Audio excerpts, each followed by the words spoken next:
A Brief Life of Righteous Elder Ieronymos of Aegina, plus 1966.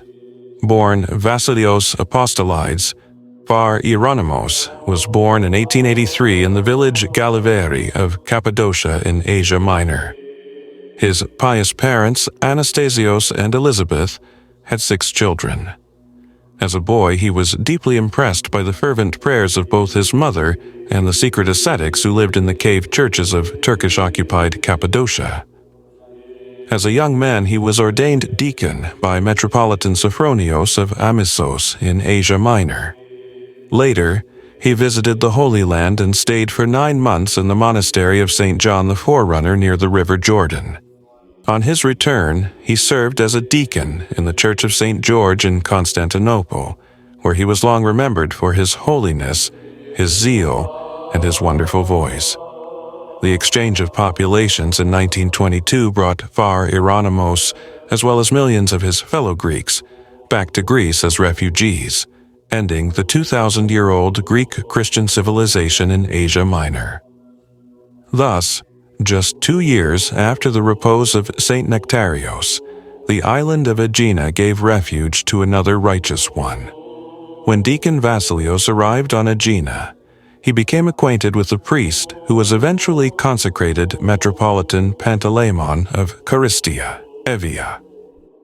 Metropolitan Panteleimon convinced Vasilios that he should accept the priesthood, and a year after his ordination he was tonsured a monk with the name Ieronymos, Jerome, after Elder Ieronymos of Semenopetra on the Holy Mountain.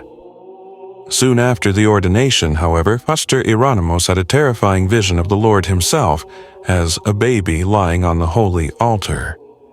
He was so shaken and convinced of his unworthiness to serve Holy Liturgy that he retired from active ministry and went to live in a small monastery skete named Evangelismos, the Annunciation, on the outskirts of town. He lived in one small room, which he also used as a workshop. For his private prayers, he would enclose himself in a tiny, circular, whitewashed room, bare of decoration, which reminded him of the many small rock churches in his native Cappadocia. He was assisted by a nun, Sister Eupraxia, who reposed in 1990.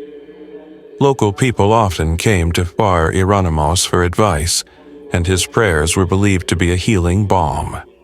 One old villager whom the author talked to could only repeat, "He was so kind. When I went to him for confession or advice, he was so very kind."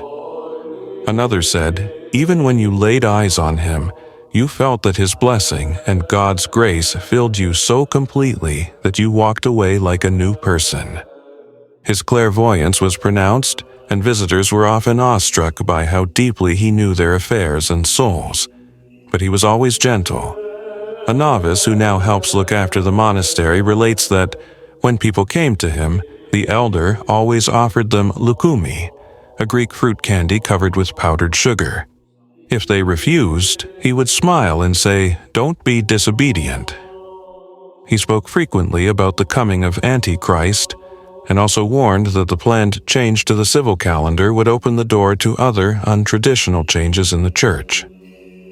After the civil calendar was installed, he didn't join one of the old calendar groups, but stayed with the main body of the Greek church, although he always quietly celebrated the old Julian calendar dates.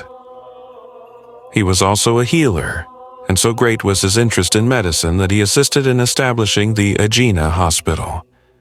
To those who were suffering from physical ailments, he often gave out a herbal medicine which he had learned to make on Mount Athos. His spiritual children, however, were never sure if the benefit was from the medicine itself, or if the herbs were only a cover for his unceasing prayer.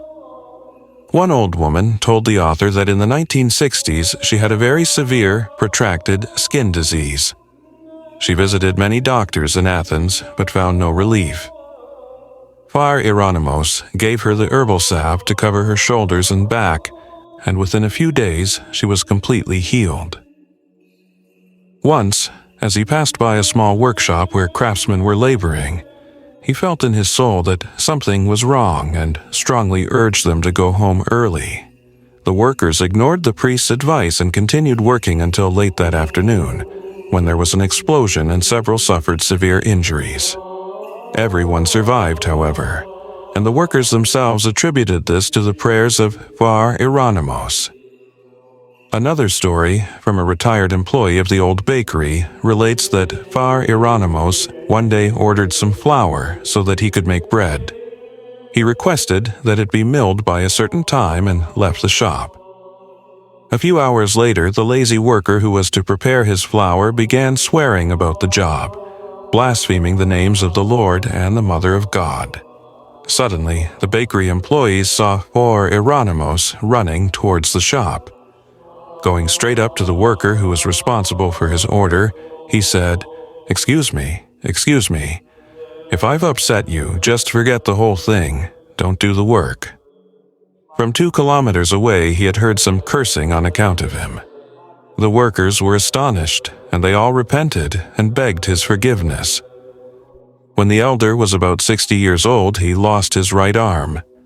German soldiers who were stationed on Aegina during the WW2 occupation of Greece knew that Father Ieronymos was interested in mechanical things, particularly clocks and watches, and that he often opened them to see how they ran.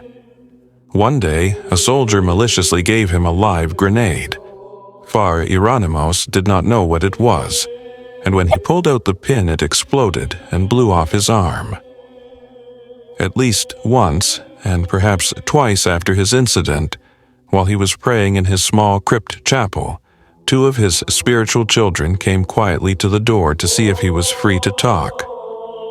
Opening the door, they saw him praying, seemingly in an ecstasy with both arms raised in prayer, the missing one as strong and vital as a young man's.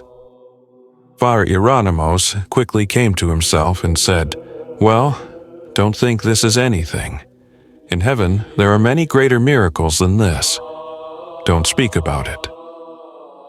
After suffering for 2 months from a painful disease, he died in an Athens hospital on October 2nd, 1966, OS. Although not yet canonized, his relics repose in his scat of the Annunciation, Evangelismos, above Aegina town. Mother Nectaria, Maclise, Evlogite. A Pilgrim's Guide to Greece, pp.72-76.